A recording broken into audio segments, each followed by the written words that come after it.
আমাদের সীমান্তে গেরুয়া সন্ত্রাস এসেছে। এই জন্য হলো গেরুয়া সন্ত্রাস মোকাবেলায় বাংলাদেশের ফরেন পলিসি থেকে শুরু করে নতুন করে সবকিছু আমাদেরকে, এগুলো কি আপনারা ভুলে গিয়েছিলেন? দাবিগুলো আমাদের এখনো বুকে আছে। কোথায় আছে? এই দাবিগুলো আমরা বাংলাদেশে যতদিন থাকবো ততদিন আমরা ইনশাআল্লাহ ইসলাম এবং বাংলাদেশের সার্বভৌমত্বের জন্য অতন্ত্র প্রহরী হিসেবে কাজ করব ইনশাআল্লাহ।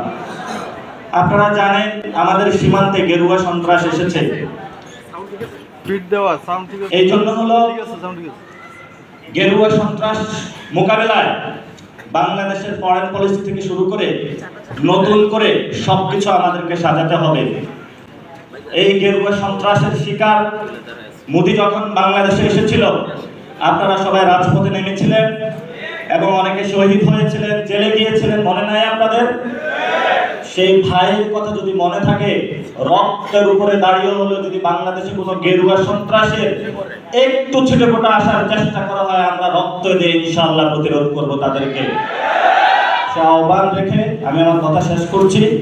দোয়া করবেন, ভালোবাসা থাকবে, আপনাদের মধ্যে জায়গা দিবেন, আপনাদের বাসায় দাওয়াত দিবেন, মাদ্রাসা দাওয়াত দিবেন, আসবো যাবো, আপনাদের সাথে ঘুমানো থাকবো ইনশাআল্লাহ।